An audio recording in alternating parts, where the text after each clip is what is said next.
Mari kita berdoa. Kami bersyukur ya Tuhan atas penyertaan-Mu kepada kami. Kami boleh mengadakan kembali sermon persiapan kami Tuhan untuk firman Tuhan di tanggal 3 September 2023. Kiranya Engkau memberkati kami, buka hati pikiran kami untuk menerima kasih karunia Tuhan, dan kami boleh juga untuk melakukan perintah Tuhan dalam hidup kami. Dalam nama anak-Mu Yesus Kristus kami berdoa dan mengucap syukur. Amin. Amin. Terima kasih Bang Pendeta Gresindo Sinaga. Baik, Sobat Marsapsa Podcast, hari ini kita akan belajar dari firman Tuhan untuk tanggal 3 September, minggu ke-13 setelah Trinitatis, diambil dari surat Paulus ke Jemaat Korintus yang kedua, di pasal yang ke-8, di ayatnya yang pertama sampai dengan ayat yang ke-7. Saya akan bacakan untuk kita semua. 2 Korintus 8 ayat 1 sampai dengan ayat 7. Saudara-saudara, kami hendak memberitahukan kepada kamu tentang kasih karunia yang dianugerahkan kepada jemaat-jemaat di Makedonia. Selagi dicobai dengan berat dalam pelbagai penderitaan, sukacita mereka meluap, dan meskipun mereka sangat miskin, namun mereka kaya dalam kemurahan. Aku bersaksi bahwa mereka telah memberikan menurut kemampuan mereka, bahkan melampaui kemampuan mereka. Dengan kerelaan sendiri, mereka meminta dan mendesak kepada kami, supaya mereka juga beroleh kasih karunia untuk mengambil bagian dalam pelayanan kepada orang-orang kudus. Mereka memberikan lebih banyak daripada yang kami harapkan. Mereka memberikan diri mereka, pertama-tama kepada Allah, kemudian oleh karena kehendak Allah juga kepada kami. Sebab itu kami mendesak kepada Titus, supaya ia mengunjungi kamu dan menyelesaikan pelayanan kasih itu sebagaimana ia telah memulainya. Maka sekarang, sama seperti kamu kaya dalam segala sesuatu, dalam iman, dalam perkataan, dalam pengetahuan, dalam kesungguhan untuk membantu, dan dalam kasihmu terhadap kami, demikianlah juga hendaknya kamu kaya dalam pelayanan kasih ini. Sedemikian jauh firman Tuhan. Baik Sobat Marsapsa Podcast, hari ini kita sangat diberkati sekali. Narasumber kita di sini ada dua raja ya. Ada Pendeta Gresindo Raja Sinaga dan juga Pendeta Adrian Raja Nagur, warga Purba. Baik, kita akan langsung masuk ke pembahasan. Mungkin dari abang-abang narasumber kita hari ini, mungkin bisa dijelaskan apa nih latar belakang dari teks kita, perikop kita hari ini. Kenapa Paulus memberikan surat kepada Korintus? Apa yang sedang terjadi nih di Korintus gitu kan? Mungkin nanti Bang Raja bisa menjelaskan latar belakangnya, dan kemudian Bang Pendeta Adrian Nagur bisa melihat secara umum dulu nih isi dari teks ini mengarah kemana gitu. Silahkan Bang Grace. Oke, baik, terima kasih. Kalau kita lihat di 2 Korintus ini, di sini Paulus ingin menyampaikan suatu pesan kepada jemaat Korintus, di mana pesan itu tentu berhubungan dengan situasi atau bagaimana keadaan jemaat Korintus itu sendiri. Nah, jadi seperti kita tahu, jemaat Korintus itu jemaat yang berada di kota yang, dan itu adalah kota pelabuhan, di mana kota pelabuhan ini berarti terdiri dari warga yang plural ya, warganya itu majemuk, dari berbagai latar belakang suku, dari berbagai budaya, bahasa, dan mereka juga punya tingkat ekonomi yang tinggi gitu ya Bang ya. Bagus ya, Iya, finansialnya bagus. Pelabuhan ya.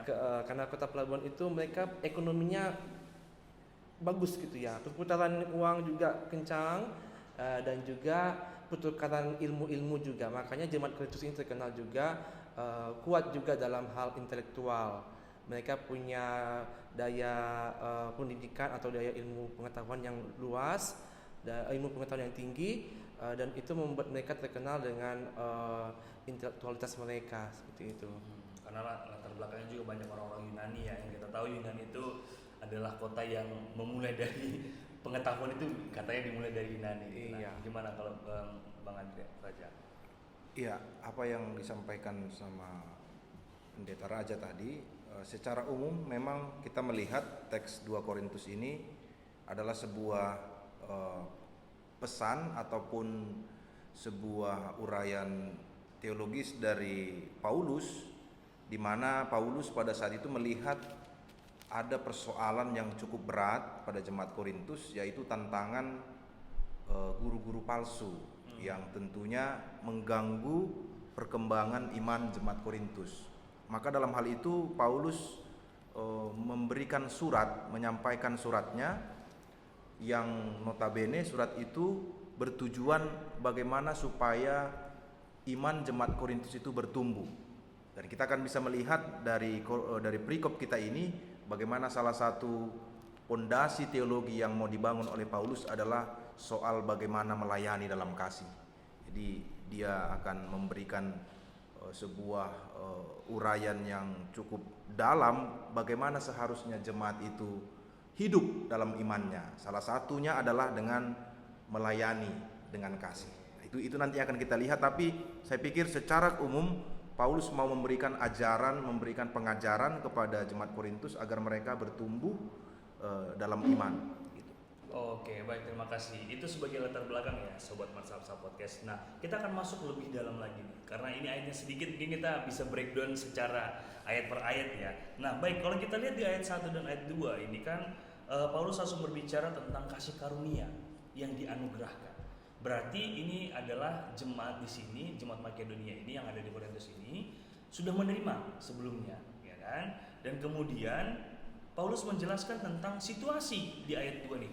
Apa yang sedang mereka alami. Nah, mungkin Bang Pendeta Adrian Nagur bisa menjelaskan gini kan, bagaimana nih memahami tentang dengan kasih karunia dan kemudian bagaimana dalam penderitaan mereka ternyata masih dalam pencobaan, tapi harus tetap memberikan apa katanya tadi? Memberikan kamu kaya dalam karunia gitu kan. Ya, gimana menurut pandangan Pendeta Adrian Nagur?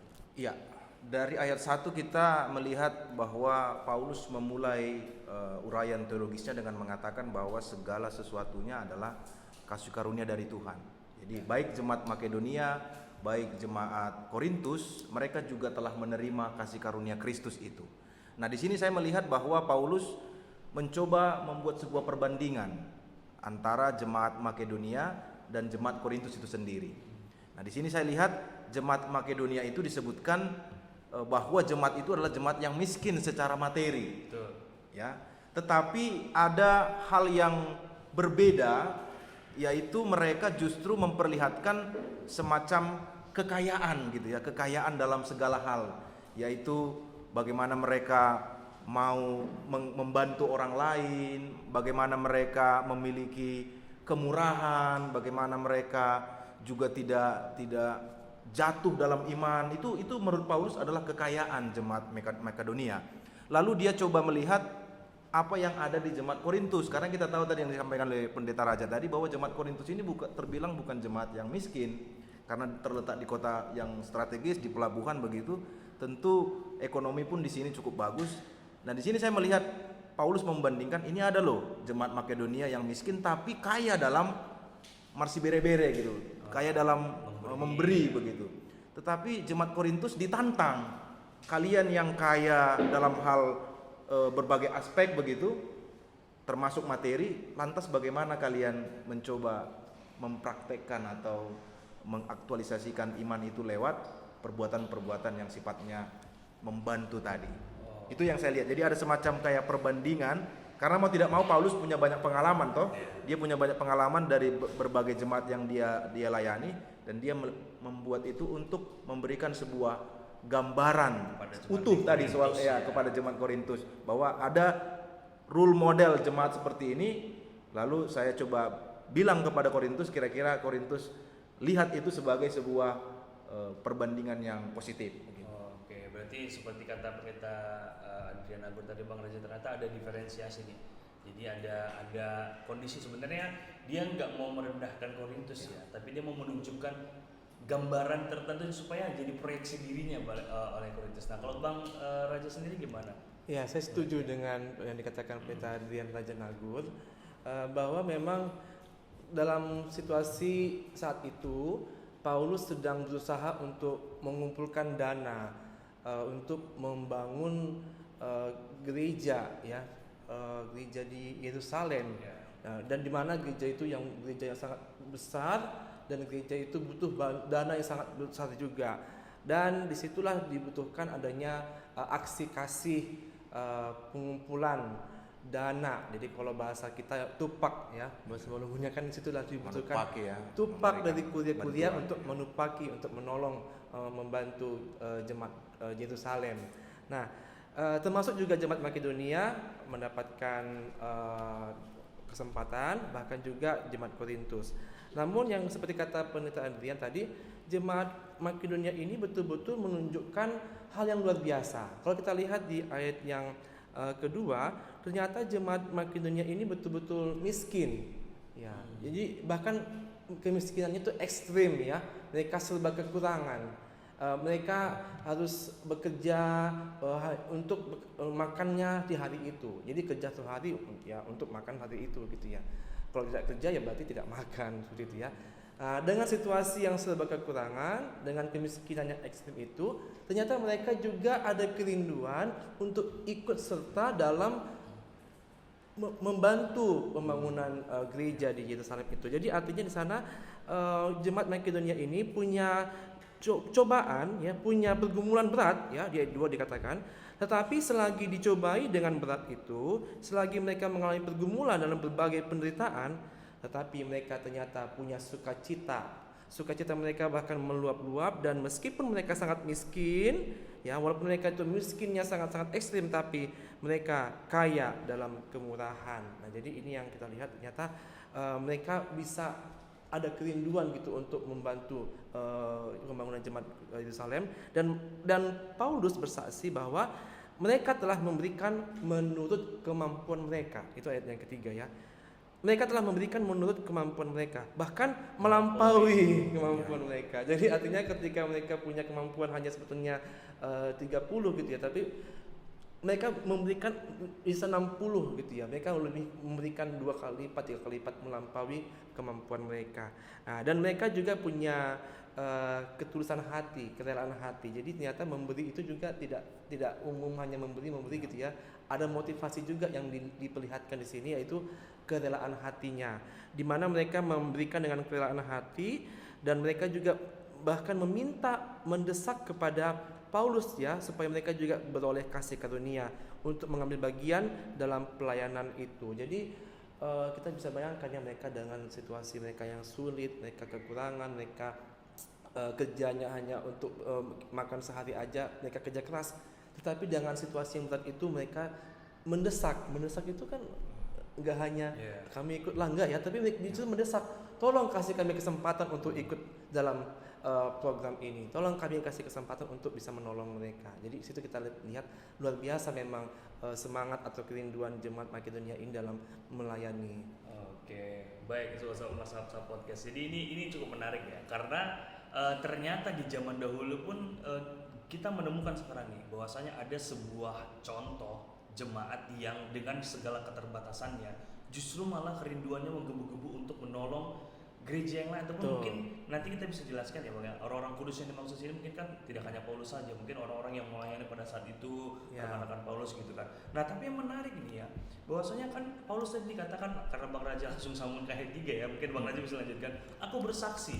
Berarti Paulus di sini, sobat-sobat Masa Podcast, sudah melihat dengan langsung gitu kan, bagaimana perbuatan orang-orang Makedonia. Nah, apa kira-kira kalau bisa kita kaji nih, kenapa mereka bisa begitu sangat antusiasnya untuk mau memberi gitu kan? Dan kemudian kalau kita lihat bahwasanya tentang beroleh kasih karunia, dan apa sebenarnya yang bisa kita lihat dari jemaat percontohan ini, jemaat percontohan yang dijelaskan Paulus ini. Gitu. So, mungkin Bang Raja bisa melanjutkan yang dijelaskan tadi barusan. Iya, jadi memang pertanyaan yang menarik ya. Kenapa sih mereka bisa begitu menggebu-gebu memberi dan minta ya, ada desire, ada keinginan untuk menolong padahal mereka situasi kekurangan. Nah, jadi kalau Paulus menuliskan di sini bahwa itulah bentuk dari berkelimpahan itu. Nah, jadi dikatakan bahwa jemaat Makedonia ini berkelimpahan. Mereka kaya dalam kemurahan. Itu ditulis di ayat yang kedua bagian akhir ya, masuk ke ayat yang ketiga. Walaupun mereka tadi sangat miskin, walaupun mereka sangat susah, tapi mereka itu kaya dalam kemurahan. Artinya mereka menyadari kemurahan Allah dalam hidup mereka. Mereka merasakan Tuhan itu sudah menolong mereka, membantu kehidupan mereka, memberkati pekerjaan mereka hari itu sehingga mereka bisa makan. Nah, jadi itu membuat mereka punya ucapan syukur kepada Tuhan. Ya, jadi dengan rasa dan kesadaran akan berkat Tuhan itu, mereka menyadari kemurahan Allah, dan itulah membantu mereka untuk punya keinginan untuk menolong yang lain. Berarti maksudnya adalah ternyata jemaat Makedonia benar-benar sudah menerima ya ajaran dari Paulus itu tentang Kristus dan akhirnya mereka mengaplikasikannya gitu ya. dalam diakonia lah katakan. Nah, mungkin Bang Adrian Agur bisa menjelaskan lagi, nah dalam bentuk apa? Nah kan tadi kan mungkin memberi kelebihan ini kan gak dijelaskan apakah materi, apakah ini, apakah itu gitu kan. Dan kalau kita lihat di ayat-ayat yang kelima tadi setelahnya Paulus menjelaskan mereka sudah menerima gitu kan. Nah mungkin pendeta Adrian Agur bisa lebih membeberkan nih apa kira-kira yang menjadi latar belakangnya dan apa saja bentuk pemberian mereka yang melebihi dari kemampuan mereka tadi itu. Kalau kita lihat ayat 5, kita mendapat informasi di sini bahwa hal yang paling mendasar mengapa Makedonia tadi, jemaat Makedonia tadi mau memberi, karena mereka memberi kepada Tuhan. Nah ini mungkin yang Paulus juga coba mau tanamkan kepada jemaat Korintus, bahwa ketika kita memberi, ketika kita membantu, pertama-tama itu adalah urusan kita kepada Tuhan. Jadi ini bukan karena aku bisa, karena aku capable gitu ya, artinya ya, atau karena orang lain atau faktor-faktor yang ya boleh saja, tapi yang paling mendasar adalah bagaimana jemaat itu paham bahwa ini untuk Tuhan begitu. Jadi kan seperti yang kita kasih Bang Raja bilang tadi, mau memberi kepada gereja di Yerusalem itu ini bukan soal kepada orang-orang yang di sana, atau ini bukan karena aku sama-sama orang Kristen, tapi ini untuk Tuhan gitu. Itu yang pertama dulu. Lalu yang kedua, ini kehendak Tuhan.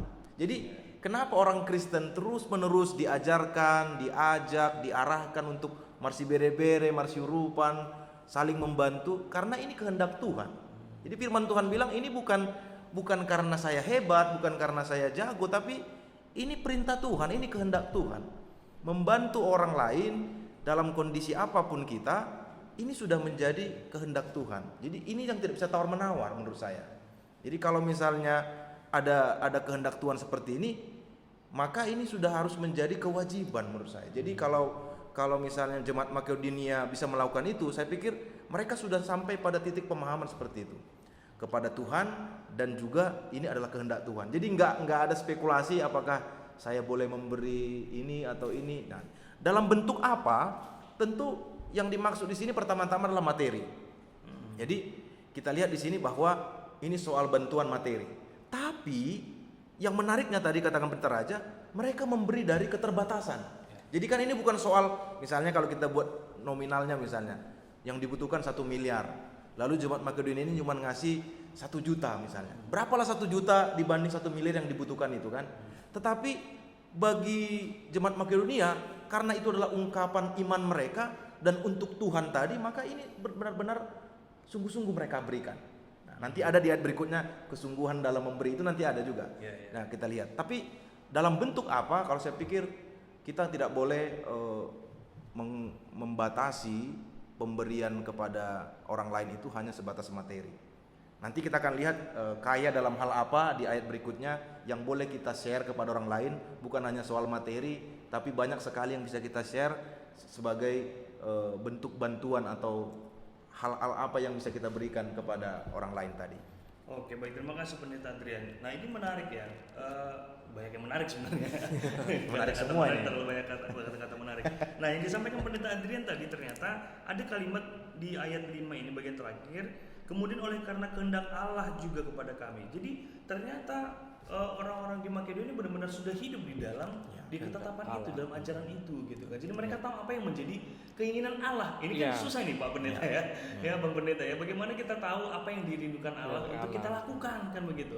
Nah mungkin Bang Raji bisa menambah ini untuk ayat-ayat kelima ini gitu, tentang memberikan diri mereka. Berarti nggak hanya materi tadi kan, bahkan Pendeta Nagur sudah menjelaskan, menegaskan bahkan dari keterbatasan mereka gitu kan. Oke, ya, tapi sebelum masuk kepada yang memberikan diri itu, saya mau ajak kita mau lihat perbandingannya dengan jemaat Korintus ya. Tadi kalau Makedonia kan memberikan dengan rela hati, materi yang sesungguhnya itu di luar kemampuan mereka, di luar kapasitas mereka memberikan pertolongan.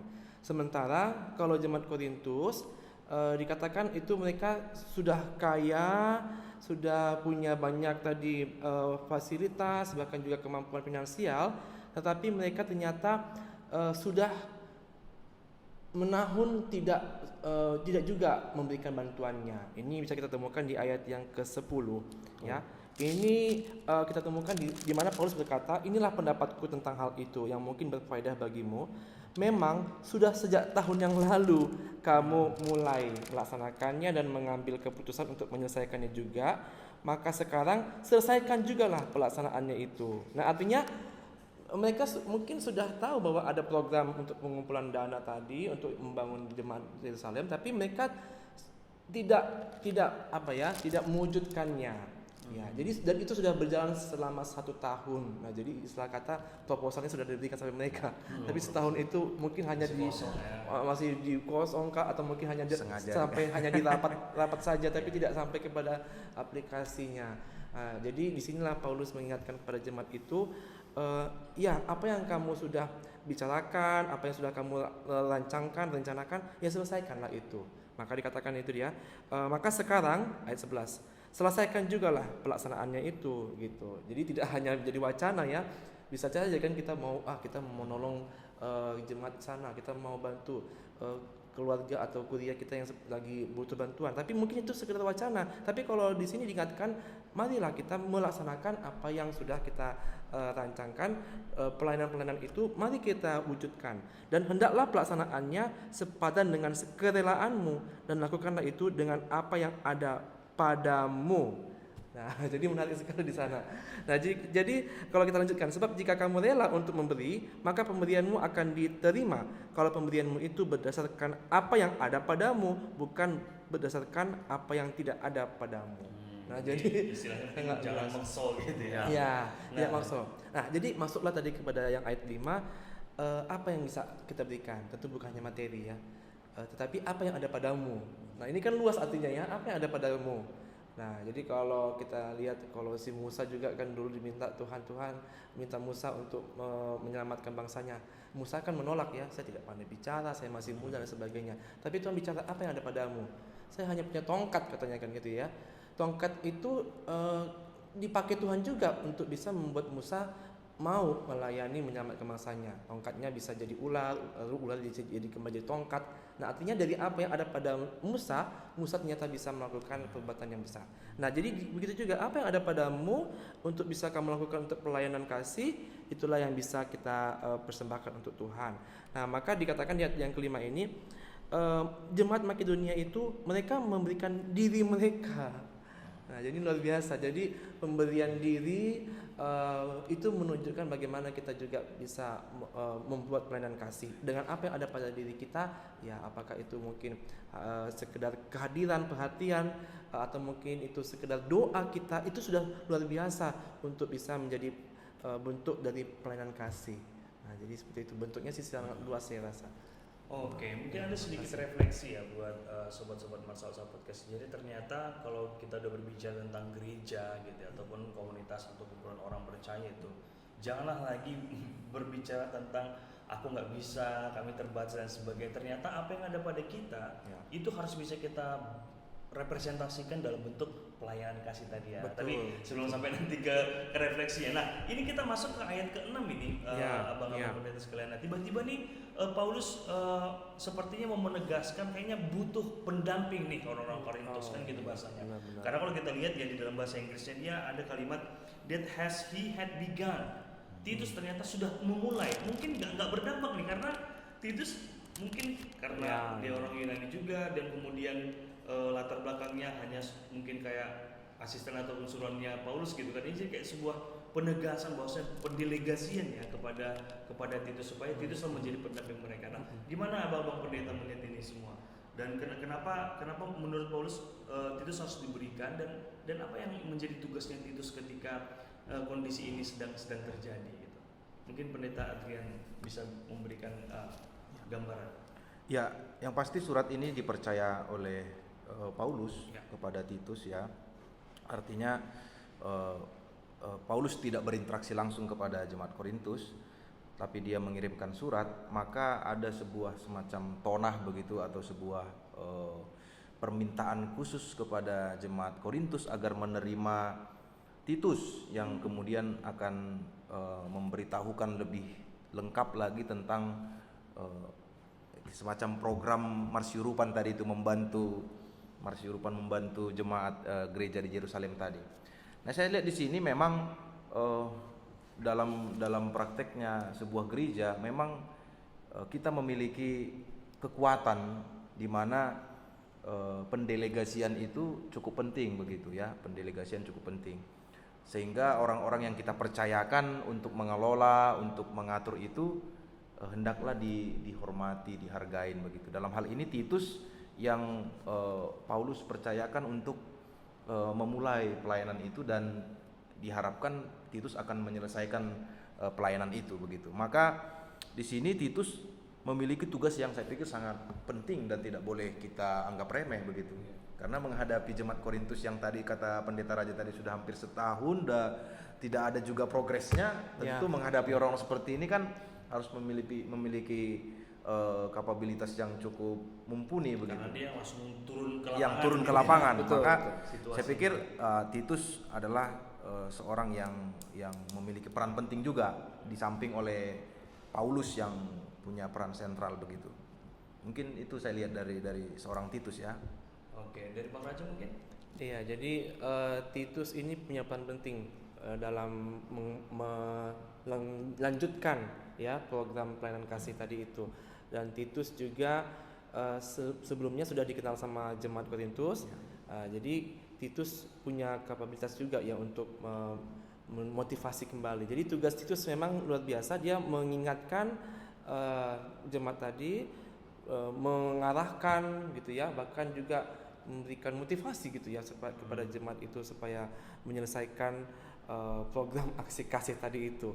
Dan kalau refleksinya kepada kita ya berarti kan Titus ini sebetulnya bisa hadir dalam diri kita semua sebetulnya ya, dalam diri majelis jemaat sebagai tokoh-tokoh yang juga berperan di jemaat ya, ketua tanganan ya, ketua sektor yang bagaimana kita juga diutus ya menyelesaikan itu melakukan pelayanan itu tadi ya, mendorong memotivasi jemaat, bahkan kita jadi Titus masa kini yang juga bisa di lapangan itu kita betul-betul melayani gitu. Oh, Titus masa kini.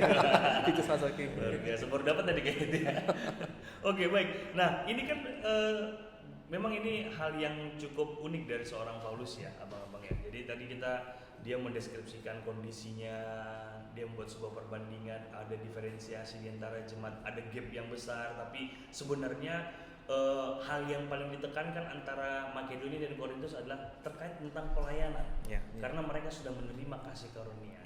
Nah, di ayat 7 sebenarnya tadi Bang Raja udah agak kelewatan dikit ya lompatannya. Nah, tapi ini dia menjelaskan ya. Jadi dia tidak mau ketika dia menjelaskan tentang Makedonia dan semua kebaikan Makedonia, tapi dia berusaha untuk terus memberikan kayak pendampingan pastoral ya, kan bentuknya sebenarnya pendampingan ya kepada jemaat Korintus supaya mereka nggak minder. Bisa saja mereka mikir ya udahlah Makedonia aja lah begitu, kami nggak perlu gitu kan. Tapi dia menunjukkan, menggambarkan ataupun mendeskripsikan Korintus itu sebenarnya seperti ini situasinya begitu. Nah, kalau misalnya abang-abang sendiri gimana melihat ini di ayat 7 ini gitu? Gimana Bang Raja? Iya, jadi menurut saya memang caranya Paulus dalam memotivasi jemaat itu luar biasa ya. Jadi Paulus tidak melakukan itu dengan sifat bossy gitu ya. Dia tidak mengatur, sifatnya bukan perintah, tapi dia justru dia tidak intervensi, tapi justru mau memotivasi mereka dengan membuat tadi perbandingan Makedonia yang serba kekurangan mau memberikan lebih dari kemampuan mereka. Nah, dia mengingatkan juga bagaimana keadaan Korintus itu yang sebetulnya sudah banyak sekali berkat Tuhan ya, penuh dengan anugerah Tuhan, dan mereka juga penuh dengan pengetahuan dan kesungguhan dalam kasih diri, diingatkan kembali kepada mereka supaya mereka juga tetap mau tinggal mempraktikkan bagaimana tadi aksi kasihnya itu tadi. Oke, lebih harus lebih banyak berbuat lagi ya. Berarti ini maksudnya mereka sudah pernah sebenarnya melakukan itu, mungkin kayak agak-agak melempem nih. Udah agak-agak ada reduksi gitu kan. Nah, kalau Bang Adrian Agur gimana melihatnya nih, Bang? Di ayat 7 ini kita sebenarnya melihat bagaimana tadi Paulus menggiring tadi ya. Dia bukan seorang yang mendikte, tapi dia sebutkan di ayat 8, aku mengatakan itu bukan sebagai perintah. Jadi dia ingin memberikan sebuah gambaran tadi, dan otomatis lewat gambaran itu dipahami, loh berarti kami harus melakukan ini.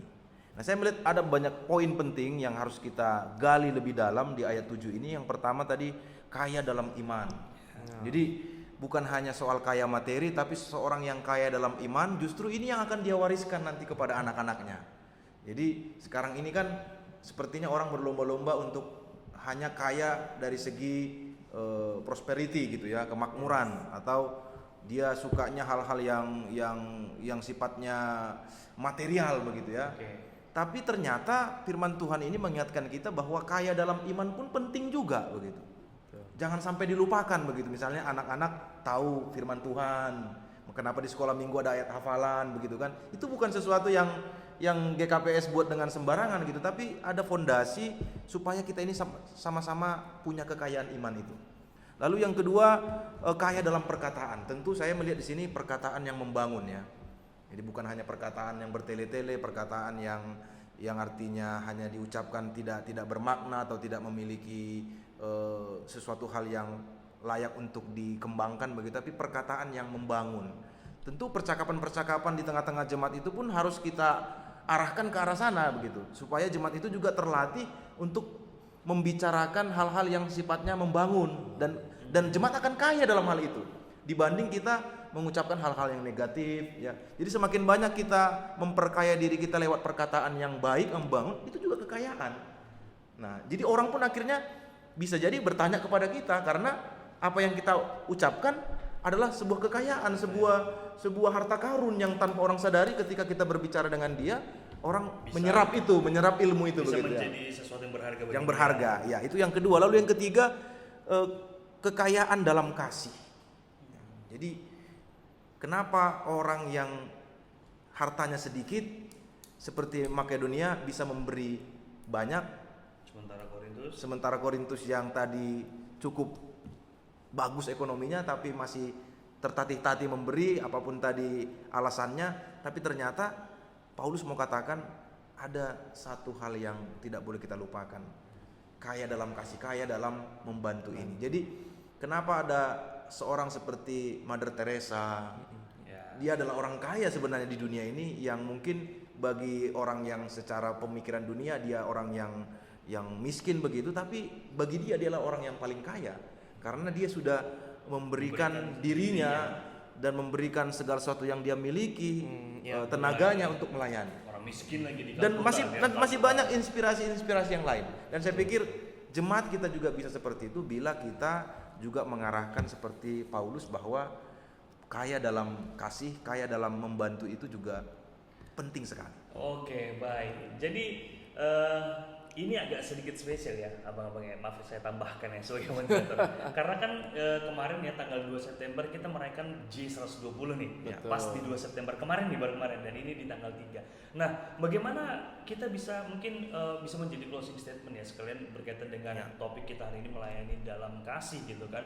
Bagaimana ternyata gereja-gereja GKPS pun secara khusus gitu ya, mau dia yang kecil maupun yang besar, mungkin di daerah ibu kota dan sebagainya, bagaimana membuat apa ya, kayak ada relasi yang kuat dan bagaimana saling tolong menolongnya, dan kenapa kita harus begitu. Mungkin itu bisa diingatkan kembali lagi ya, bagaimana di dalam rangka J120 tahun ini kita tidak hanya marolok-olok, oke, kita merayakan sudah 120 tahun Injil sampai kepada orang-orang di Tanah Simalungun, tapi kemudian apa sebenarnya yang seharusnya kita lakukan berkaitan dengan topik yang kita baca hari ini. Siapa nih abang-abang dulu sebagai mungkin bisa kayak sebuah refleksi dan untuk makna yang lebih dalam lagi lah kepada sobat-sobat masa-masa podcast. Oke, saya duluan ya. Yang paling junior lah dulu. Raja junior dulu. Ya, ini karena nuansanya olop-olop ya, September. Saya pikir ada beberapa hal yang mau saya sampaikan kepada sobat Masapot dan kepada seluruh penonton setia Masapot. Yang pertama adalah mari kita melihat realita kehidupan kita. Ada orang yang punya harta yang banyak, tetapi dia tidak melengkapi kekayaannya seperti yang dikatakan Paulus di ayat 7 tadi, sehingga terjadilah kesombongan. Ya kan, jadi dia mergijang nyuhur karena yang diandalkan hanya kekayaan materi, sedangkan kekayaan yang lain tadi itu banyak sekali aspeknya.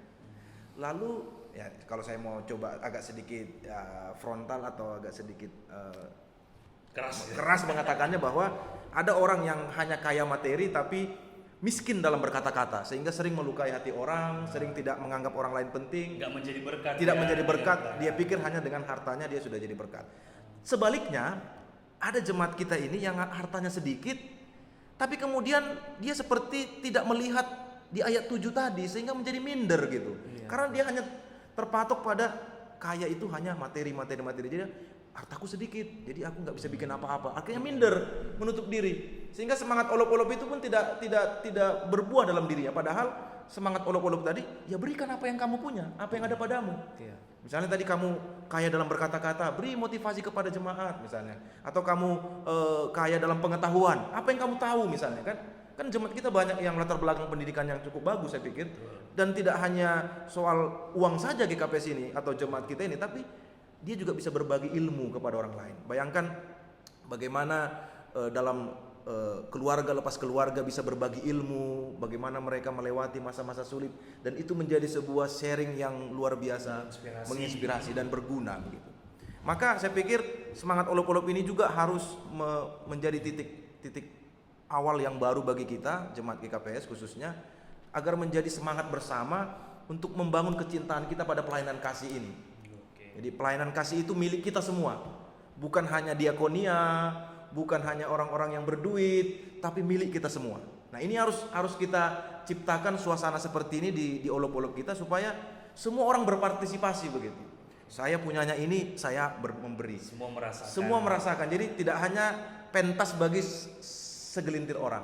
Mohon maaf Pendeta Rim, saya harus katakan jangan sampai pesta olok-olok hanya dinikmati oleh segelintir orang. Hanya jadi panggung untuk orang-orang tertentu. Tapi mari kita ambil panggung kita bersama, bahwa ini semangat diakonia, semangat melayani, yang tentunya dasarnya tadi adalah kasih karunia dari Kristus.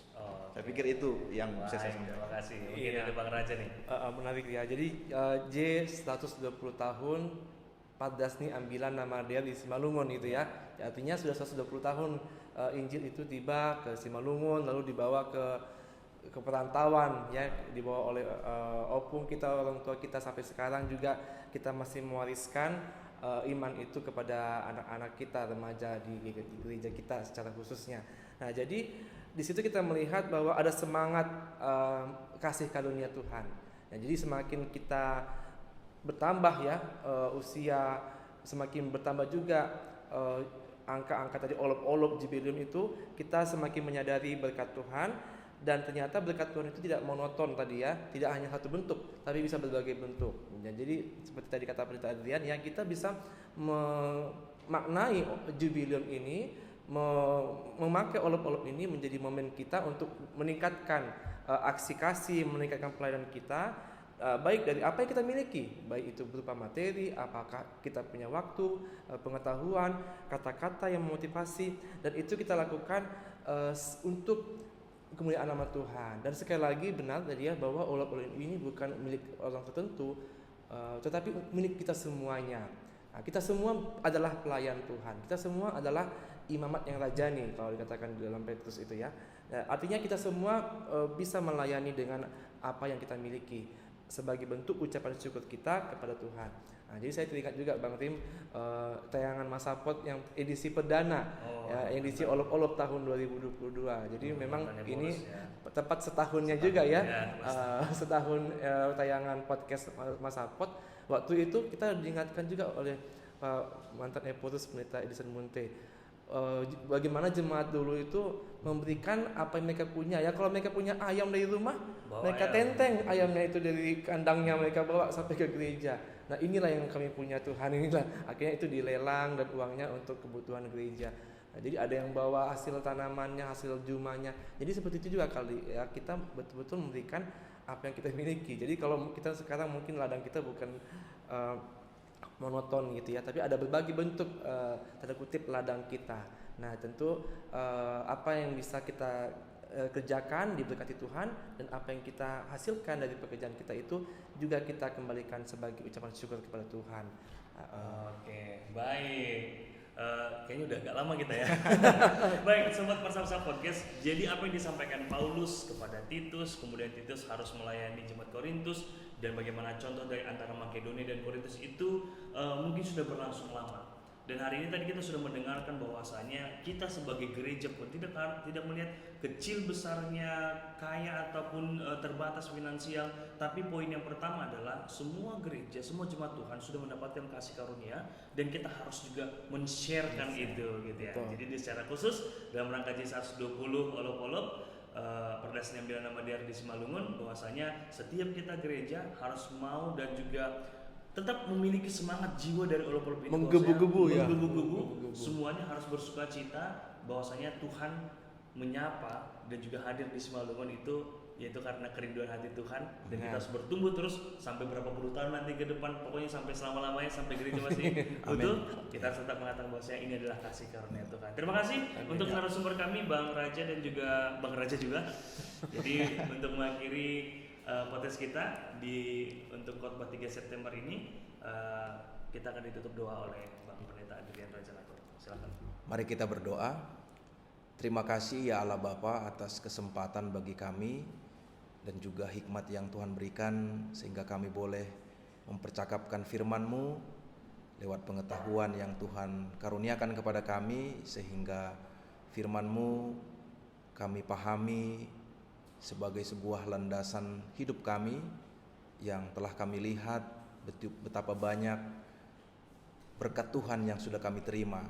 Terlebih ketika kami melihat bagaimana Tuhan membentuk jemaat Tuhan di Korintus, di Makedonia, yang mengajarkan kami bahwa semangat pelayanan kasih telah dimulai sejak dahulu. Sehingga pada saat ini Tuhan, kami juga diingatkan agar senantiasa menghidupi semangat pelayanan dalam kasih. Berkati para hamba-Mu Tuhan, berkati teman-teman kami, Sobat Masapot yang setia menyaksikan sermon ini. Berkati para hamba-Mu yang mempersiapkan diri untuk menyampaikan firman-Mu, sehingga firman-Mu itu bertumbuh, berkembang dan berbuah di hati setiap jemaat. Ajar kami Tuhan untuk setia melakukan firman-Mu, dan biarlah apa yang telah kami lakukan ini menjadi kemuliaan bagi nama Tuhan. Terima kasih ya Bapa, dalam nama Yesus Kristus kami berdoa dan mengucap syukur. Amin. Amin. Shalom. Shalom. Sampai bertemu Salam di Hidupidum. episode selanjutnya.